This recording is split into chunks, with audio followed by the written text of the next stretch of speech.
A discipline that quiets individuals when you walk into a room. It is not loud. It is not flashy. It has the type of focus that makes others squirm, because it has proof that control is possible.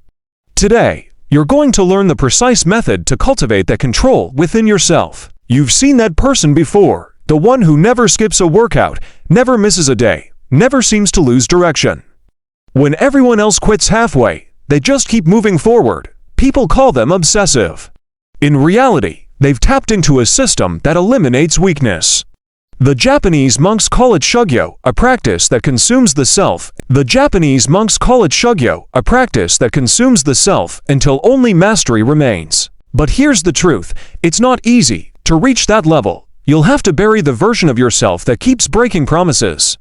Chapter 1. The Collapse Before Control. Let me tell you about a man named Elias, brilliant software engineer, driven, ambitious, but he possessed one fatal flaw: inconsistency.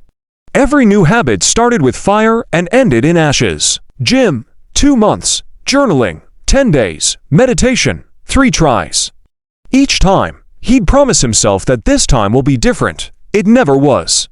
He attempted all the tricks, reminders, apps, rewards, didn't work. Because the battle wasn't out there, it was in here, in the center of the brain that negotiates with comfort. Until one evening, when he read about monks who have meditated every morning for more than 800 years without missing a single day. No holidays, no excuses, no failures. He wished to know how. The answer wasn't motivation, it was identity. Chapter 2. The irreversible decision in the monastery. When a monk makes a vow, he's not making a vow to practice. He's becoming the practice. It's irreversible. That's the trick. If you burn the bridge behind you, your mind doesn't even consider going back. Elias decided to copy that model. He wrote one sentence on a piece of paper. I am a man who wakes up at 5:00 a.m. and practices concentration every single day for 90 days. He signed it, dated it, and posted it online. People laughed. Some said, "You'll last a week." Perfect. Every doubt became fuel, because now quitting wasn't private anymore, it was public. And when failure is witnessed, your brain treats it as a threat. The only way to survive is to stay consistent. Chapter 3. The fixed are. Even after going public, Elias found something. Every morning began with the same mind chatter. When should I get started? Maybe after coffee. Maybe later. That question was the real enemy. So he fixed a definite time, 5 a.m., and locked it in for good. No debate, no wiggle room.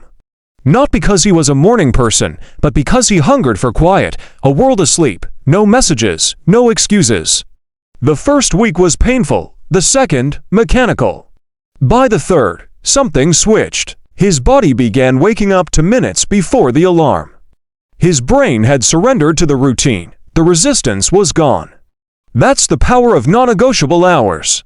You no longer waste energy on when to do it, you just do it. Chapter 4. The ritual loop. But then there was another problem. Some mornings he meditated.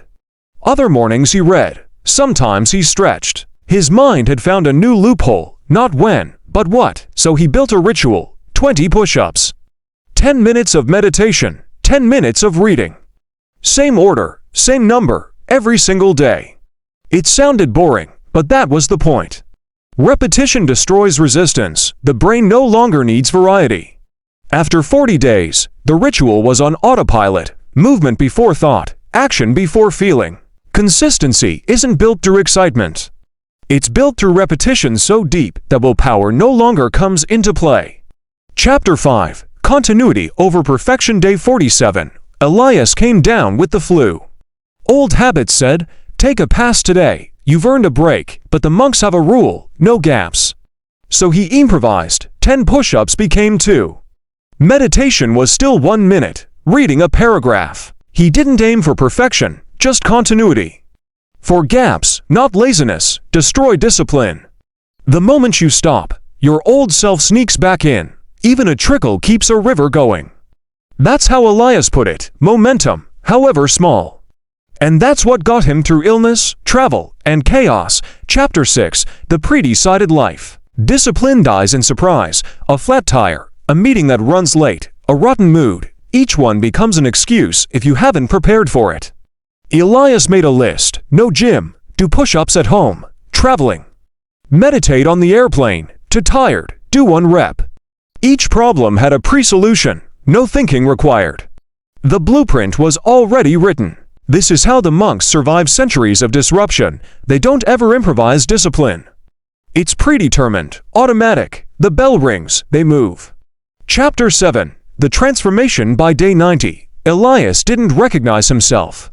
He wasn't trying to stay consistent anymore. He was consistency.